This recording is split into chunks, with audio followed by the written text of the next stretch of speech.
Hello and welcome to Hey, we like your pod.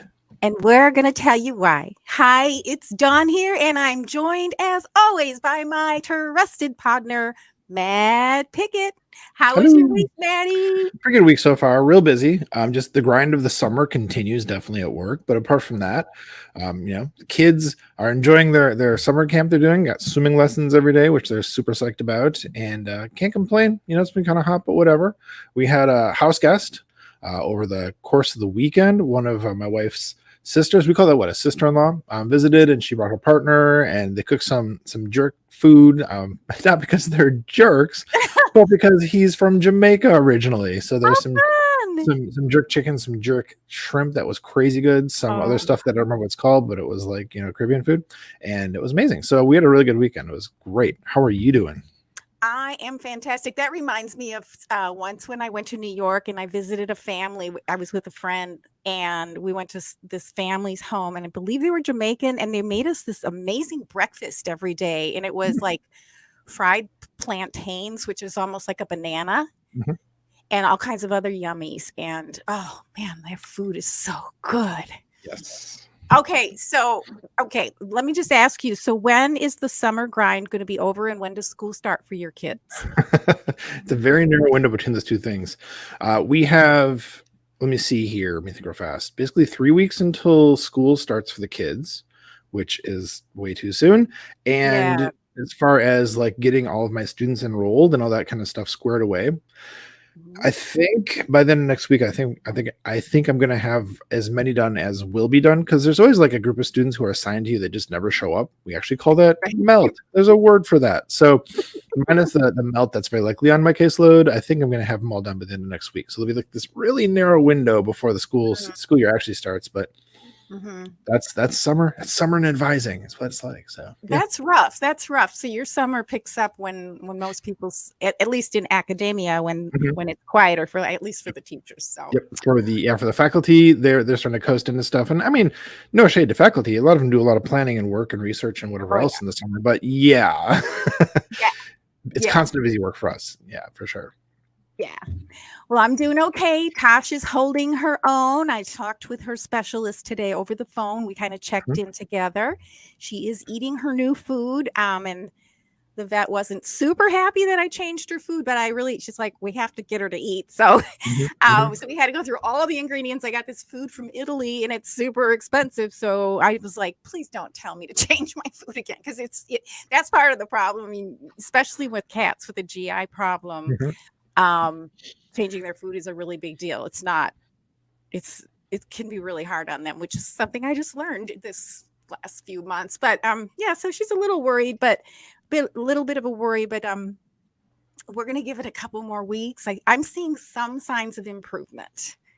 So we might need 2 or 3 more weeks. Hopefully we won't have to go to the next level of care. So I'm happy about that. There's only 2, can you believe 2 more weekends before the first football game? And we're practicing. So I'm super giddy about that. So I guess officially we're no longer in postseason. We're technically in preseason, I think, because training started, right? Yeah, let's call it that. Absolutely. Training camp's on. It's football's happening, I think is whatever you want to call it. Football's happening. So it's very, very exciting. I am so excited, and I'm also excited about for those of you listening, Matt has been kind of teasing me and keeping me guessing all week. I have a theme for my superlatives. We'll get to that.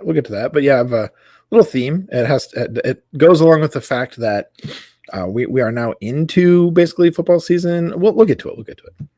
Well, we're going to get to it right now, man, because I can't wait any longer. So I'm going to tell you. So it's not pumpkin spice. No. It's not hair dryers. Nope. It's not celebrity doppelgangers.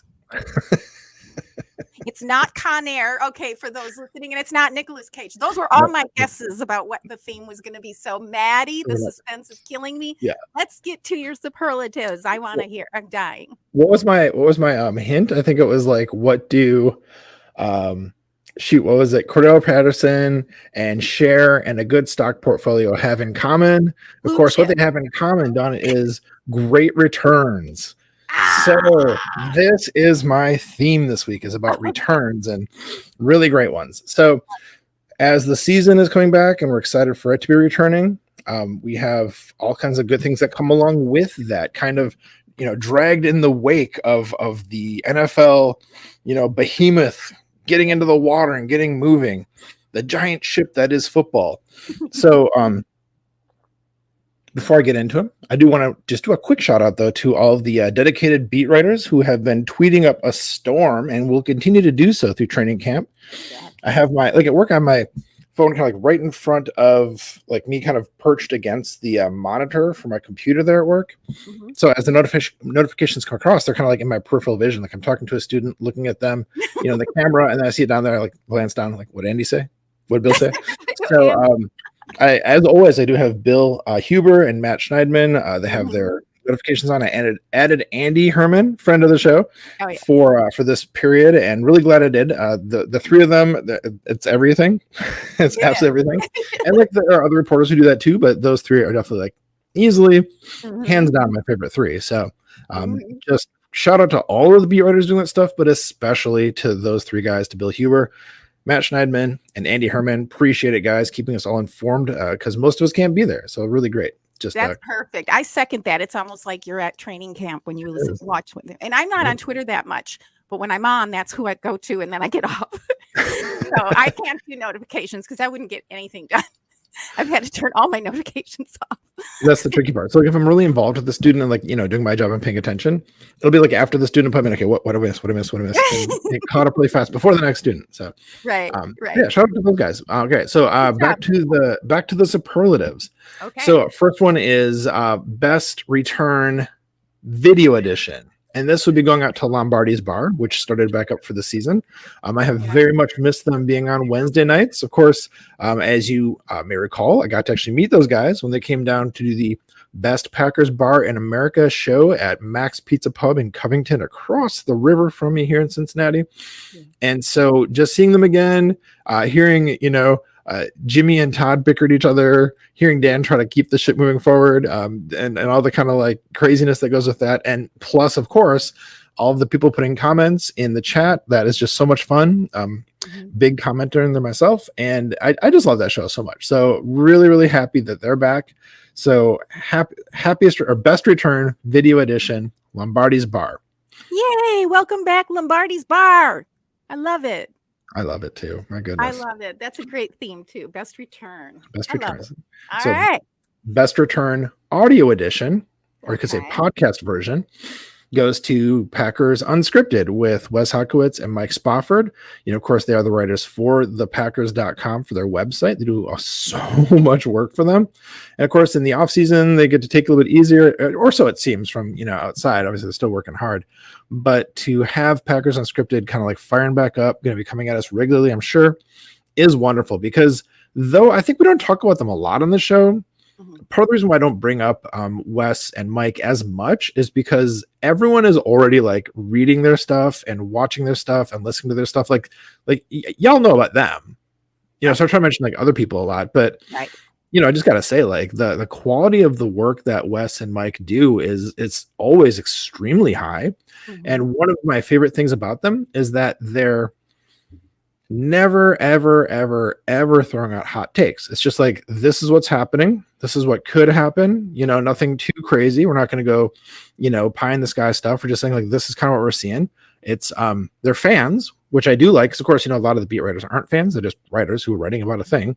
So they are fans. And I like that comes into the way they talk about this stuff, but they are still reporters. And so they're going to just present the facts and kind of talk about it. And they get a little enthusiastic. Anyhow, I love reporters that will leave the hot takes out, because that way you're just getting better information. So yeah, I love those guys, and Packers Unscripted is really one of my favorite podcasts, even though we hardly ever talk about it on the show. I like it. I endorse that. And I think one of the reasons I don't bring them up too is because they're the corporate face, right, of the Packers. But we hold them to high standards as well. And I love those two. I really do. And I love how like straight Mike is. So Like straight. he's so straight. I love that. And Mhm. and it just makes me want to tickle him, and make him goof, just throw him off his game. People Tickle and like spot. that. All People right. like that. And then Hodgwitz has got such a quaint like personality, that Mhm. old timer kind of Wisconsin charm, because it seems like he hangs out with his grandfather or something. I love them. Totally. But we're talking about the quality of the work, not their personality.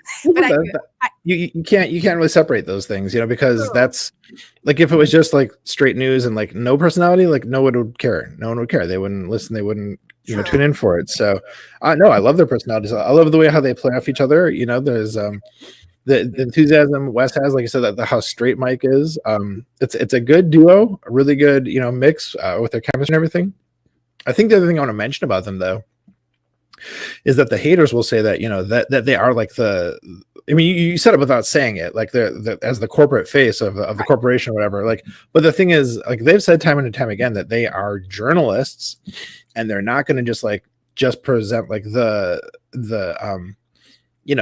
toe the line. No critique, no criticism, no negativity, because they'll be for real about stuff. It's just they're not going to be reactionary, is what it is. Right.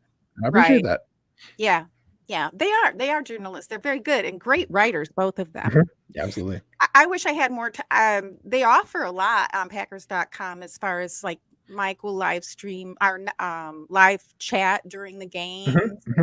I've gone over. You have to go over to the website to do that. It's not on Twitter. Right. But, hey, if you're listening, Packers.com.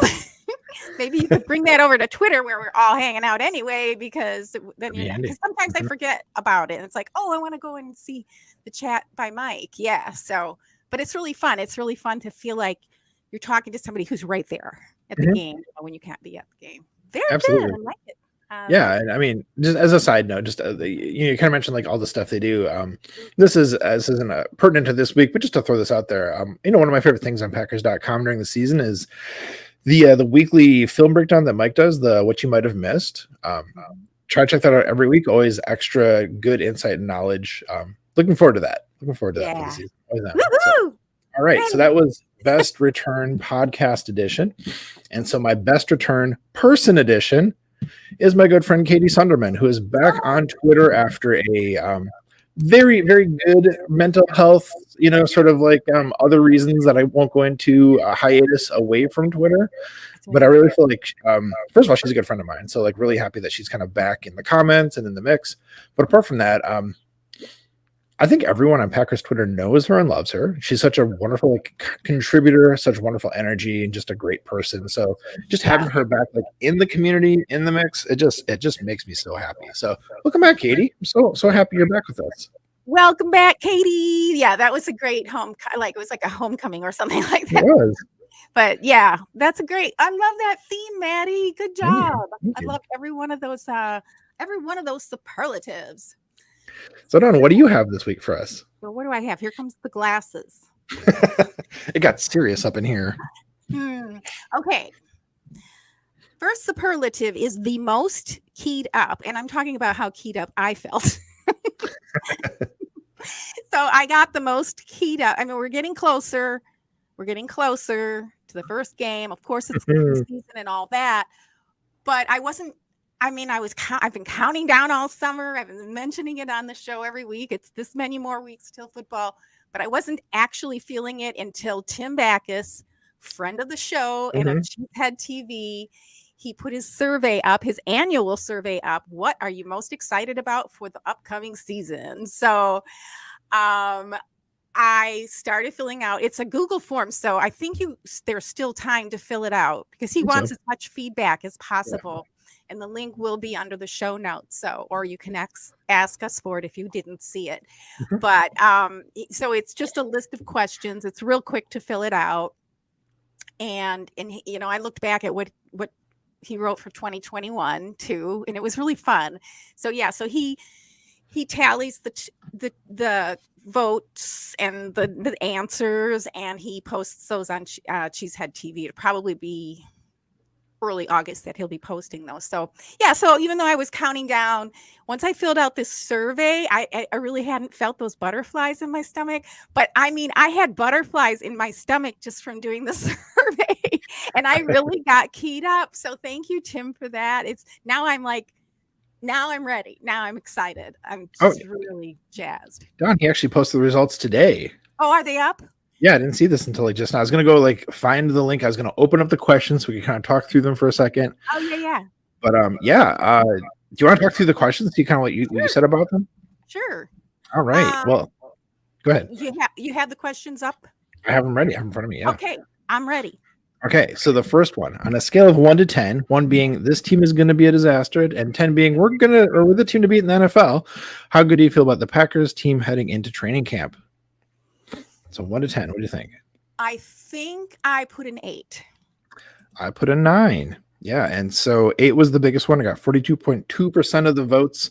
The 9s came in with 24.6%, so the second most. So we're kind of really close in the same boat there. Right. And then the next one is, how many games will the Packers win this year? What do you think?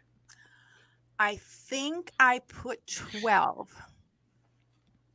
12, and I put 14. I'm feeling optimistic. I feel like, especially after seeing from Romeo Dubs in training camp, I think we're going to have some receiver talent. After all, Allen Lazard showing up looking real mean. So yes, but I in my defense, I filled this out before today. So. Yeah, no, right. Me too. I filled this out like the beginning of the week before training camp started. Yeah. So yeah, I would have had some different answers actually, but it says that 12 wins was pretty much the most common one. And then the next one is, which of the Packers opponents pose the toughest matchup for the team in 2022? What did you say for your toughest matchup? I'm not 100% sure. I should have pulled mine out, but I think it was the Bills. That's what I said.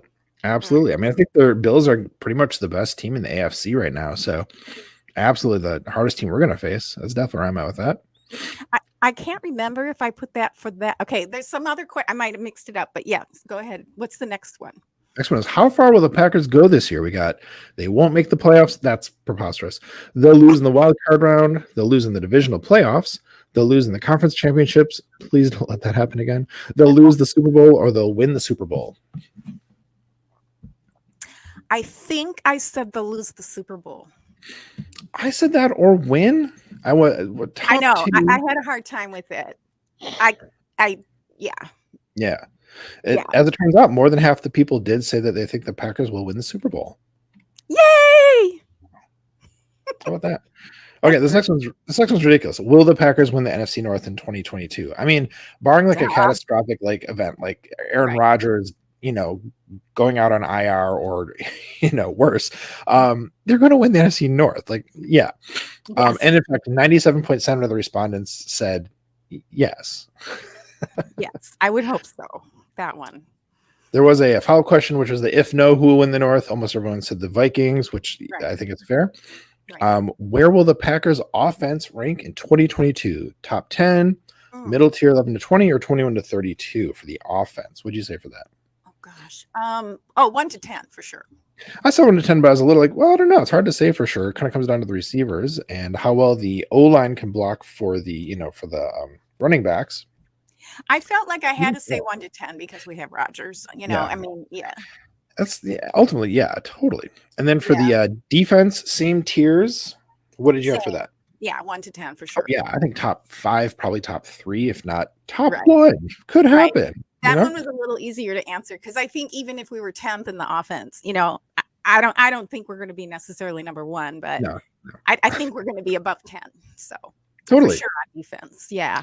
So the defense is 88.9%. I appreciate you letting me go through these docs. This is a fun talk. So yeah. I think so. 88.9% of the people who responded did say that the defense will be in the top 10. I surprised us that little. And then will Aaron Rodgers score an MVP three-peat? Yes or no? What do you think? Gosh, I went back and forth on several of these, by the way. The first one, 8, I was like 8, 9, 8, 9, 8, 9. I really put a lot of thought into this, Tim. And I was like, nah. And then I was like, yes. Yes, it's going to be a three-peat. You think so? I said no because I feel like there's gonna be voting fatigue. Now, I I mean, thought that only if they win the Super Bowl. That's my thing. well, remember though they vote on the regular season games. Oh, that's right. That's right. Yeah, That's right. So but that's before the Super Bowl. if the Packers win 14, or more games, it's gonna be, it's gonna come down to the receivers like got their act together fast, which is gonna reflect well on Rodgers. So like it could happen. I could see it happening. I could see it happen even with 12 wins or 13. Yeah, I first potentially. put 13 because I'm like, we seem to be stuck on 13. So, but then I went, nah, 12. I was like 11, 12. But, and that's okay because that doesn't mean we're still not going to be obviously the conference championship, but the NFC. Yeah. So, anywho. All right. So yeah, it was 77.1% of the respondents said that no, it won't be a three-peat, but still 22.9. That's kind of a lot for the three-peat happening. Yeah. Yeah, that one was hard for me, but I finally said yeah. And I feel sometimes like I have to say yes. Same with, are they going to win the Super Bowl? It's like, I'm a fan. I need to say yes. You got to believe. Yeah, anyway. Yeah. So next is which player will be the biggest positive surprise in 2022? Now, when I answer this, I'll tell you, I said Amari Rogers because I'm feeling like, he was not able to accomplish a lot last year. Correct. I just want to say that as nicely as possible. It wasn't a great year for him. It's a rookie year though. But they're saying he's strung up to camp looking good, doing some good work coming into it. We haven't heard a lot of him from the last two practices on Wednesday and Thursday. Not that I remember seeing on the tweets. There have been many though. But still, I put him. Now, of course, at this point, if I had filled this out just now, I'd be saying Romeo Doubs because it's only two. It's only two practices, and I know it's only two practices, but holy cow, he's off to an amazing start. So very excited about that. Do you remember which player you said for that? Yeah, I put Amari Rogers also, and I was kind of like Eric Stokes, but he had a good year last year too. But I think he's going to be even better this year. So I was kind of going back and forth between those two. Yeah, I'm looking to see. I think Lazard's going to be great. Yeah, I think Lazard's going to have a career year. He kind of has to in some ways, but like he was already good. He just didn't get the chance to be, in a lot of more supporting role for Devontae in a lot of ways, and the work he does as a blocker. Of course, he's commended for that a lot. So, yeah, but they're saying he showed up looking really, I said mean before, right? Like really just like in shape and cut and like ready to go and like hungry. So I think he's going to have an amazing year too. Yeah. But Romeo Doubs was actually the top choice. I bet that's people filling out on the last minute. Probably. Yeah. But Amari Rogers was the second highest answer. And then in order after that, Josiah DeGuara, Christian Watson, and Quay Walker. So a lot of people I expect a lot from this year. Then the next question here is which player not named Aaron Rodgers will be the most vital to the team's success in 2022? Do you remember who you had for that? Yes, I put what's his name? His tackle. Sean Gary? Nope. Oh, you said tackle. I was thinking somebody who tackles people. The whole team. What's his name? Oh my gosh. Do you mean David Bakhtiari coming back? Is that what you mean? Or do you mean Elton Jenkins or Yash Nyman? Man. I put Yash. Did you really? I put Yash. I love it. I love it. Yeah, because here's why. Because the tackles they have a big job without Bakhtiari. Yeah. And I think it's make or break. And I think Yash is going to be our hero. He's my hero. I love him. Team Yash.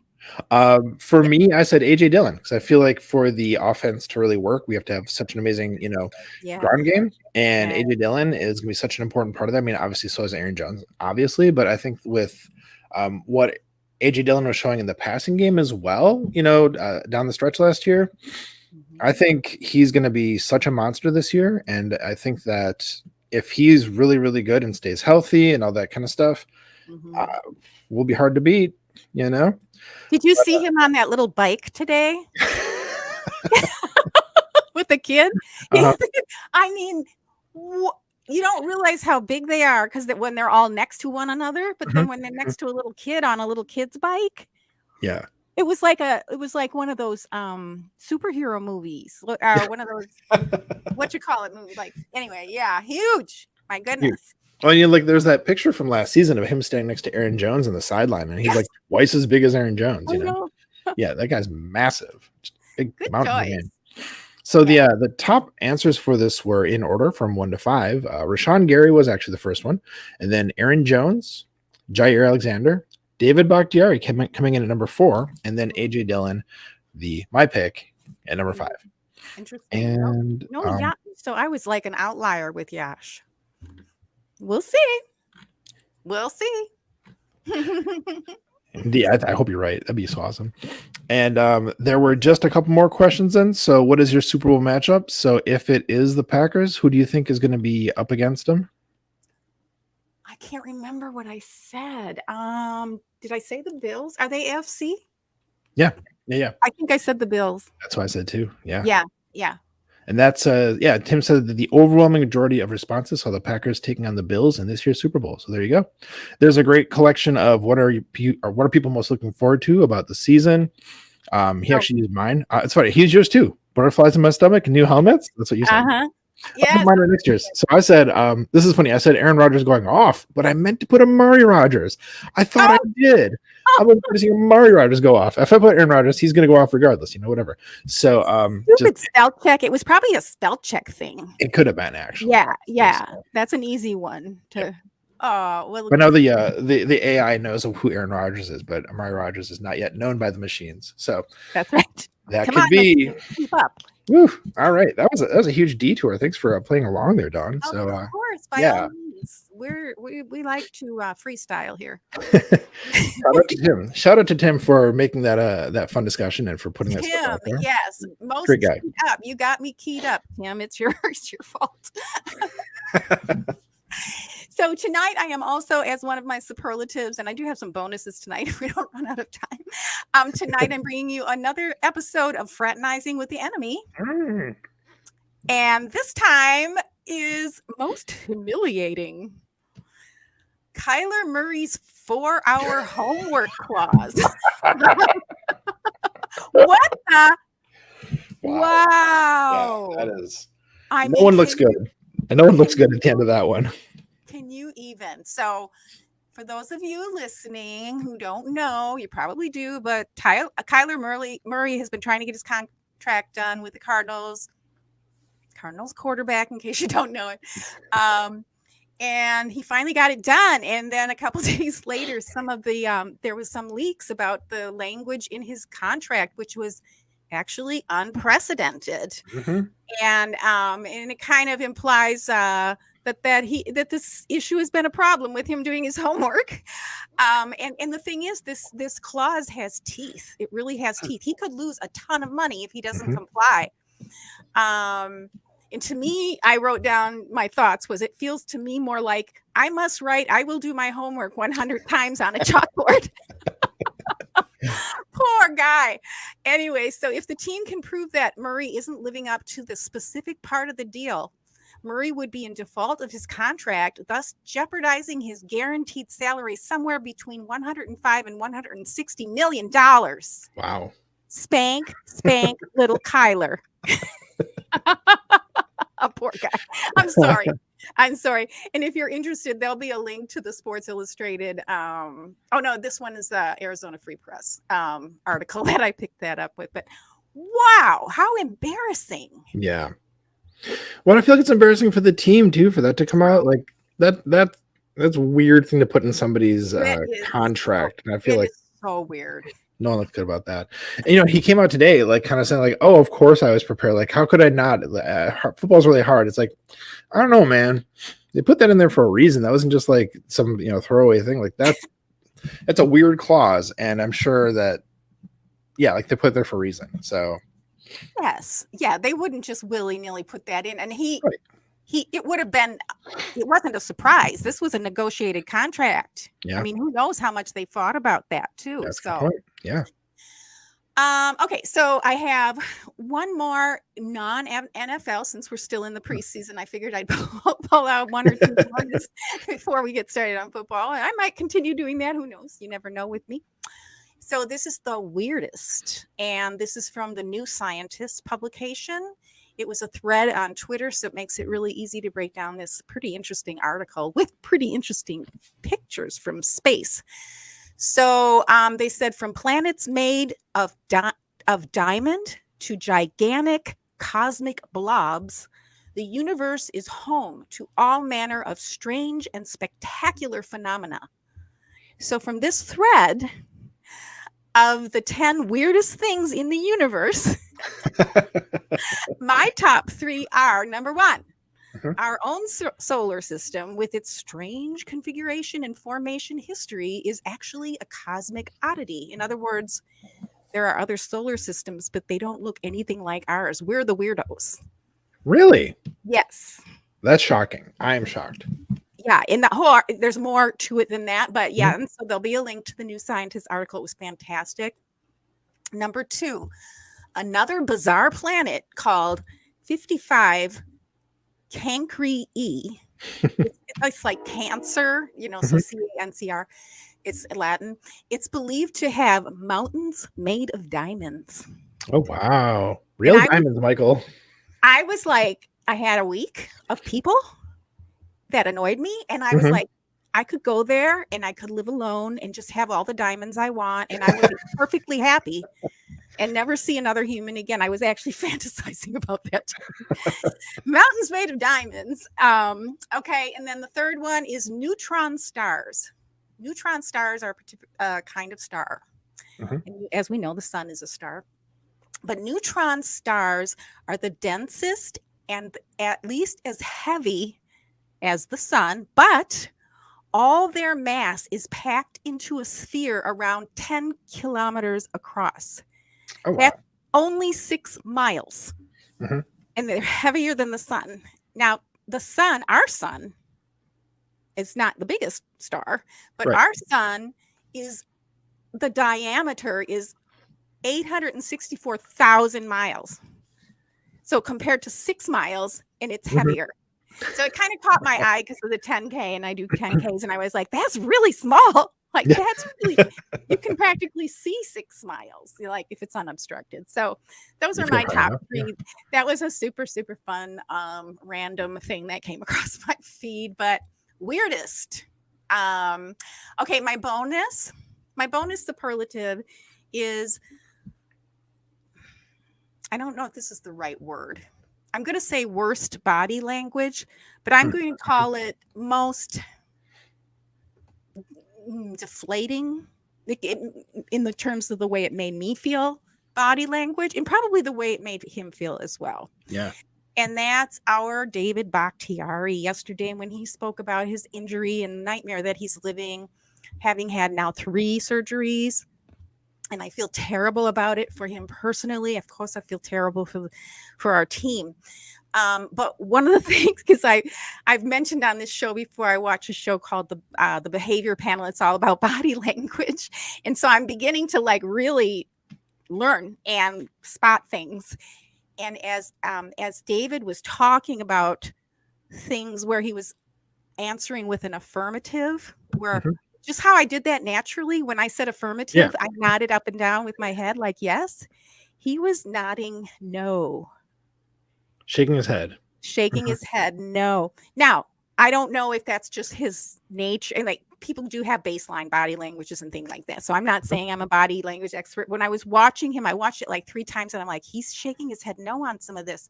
But he was also talking about different things. So his no might have got mixed up with his yes. But that made me I'm just saying, it just made me feel like if he's back, it's not going to be till the postseason.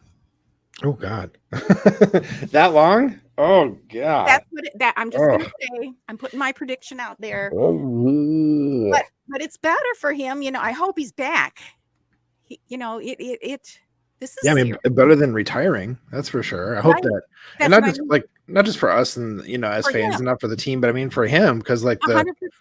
The journey he's been on is just, I can't imagine the hell it's been for him, as somebody who's competitive and wants to compete and wants, is a great athlete at the top of, his game, where he was, of course, before the terrible injury. Like, I can't imagine how bad that is for him. But no. Yeah, Dawn, I know what you mean, because when I saw like in the tweets what he was saying, I was like, okay, this sounds great. Like there's a lot of optimism here. People are feeling pretty good about it. Like he's not there yet, but they're making progress.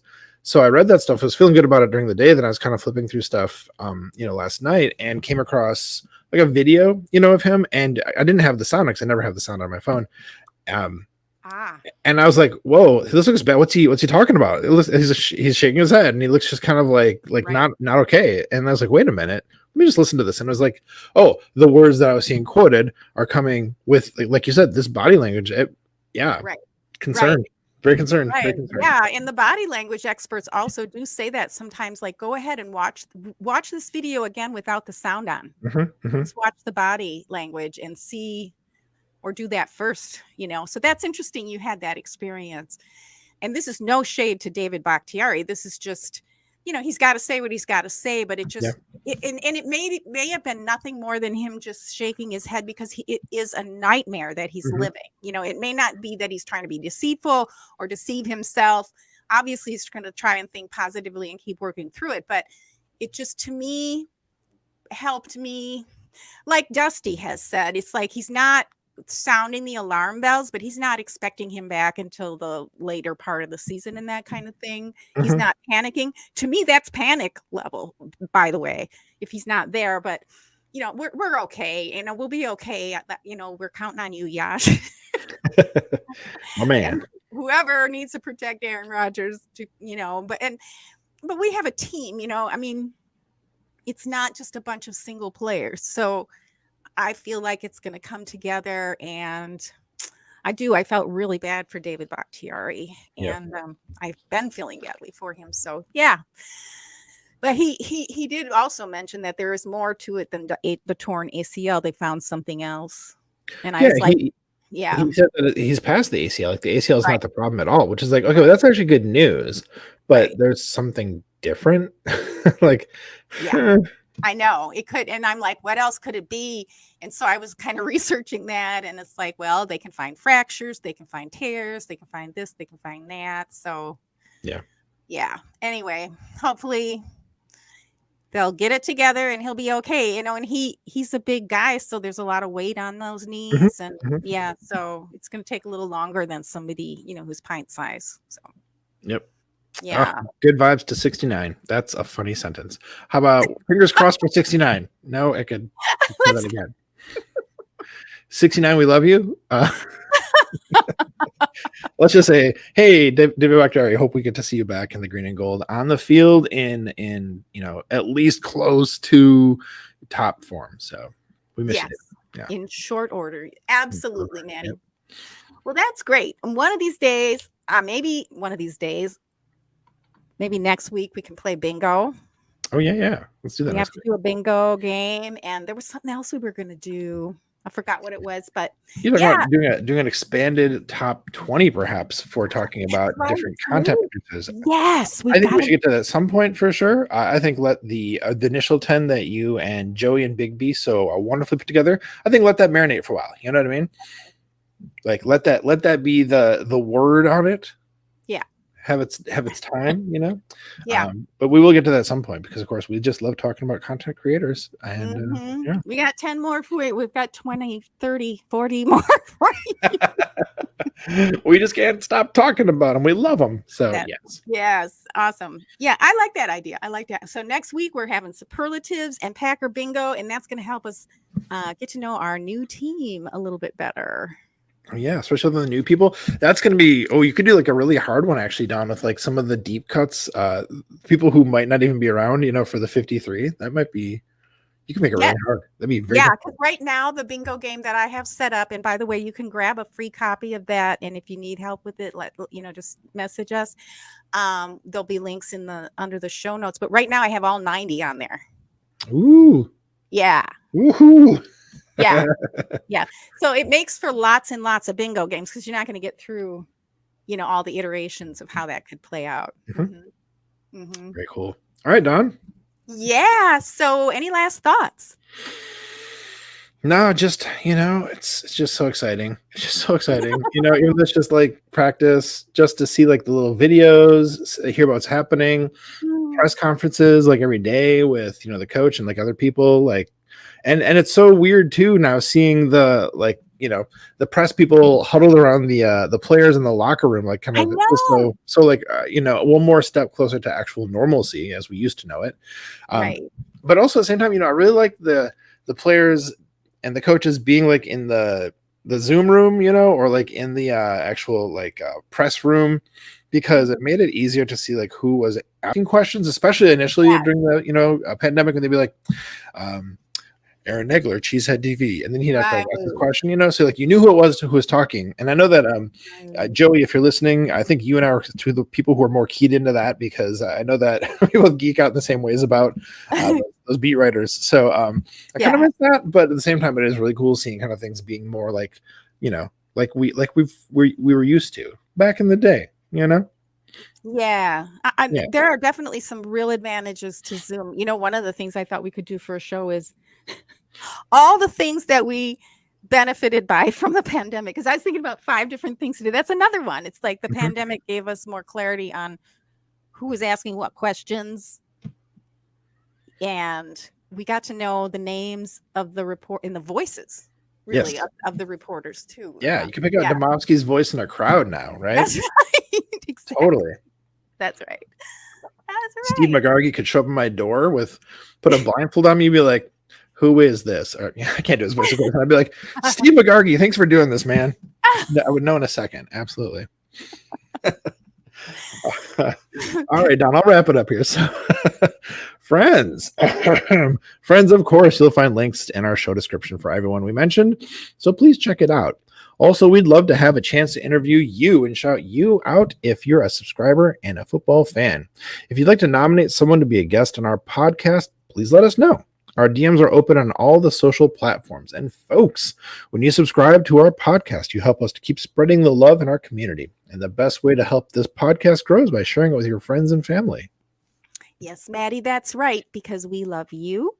We're so glad to know you and be fans of you, and to have the luxury of being fans of the most storied team in the NFL. We appreciate your support, your subscriptions, and sharing our pod. And we look forward to seeing you again next week on Hey, we like your pod.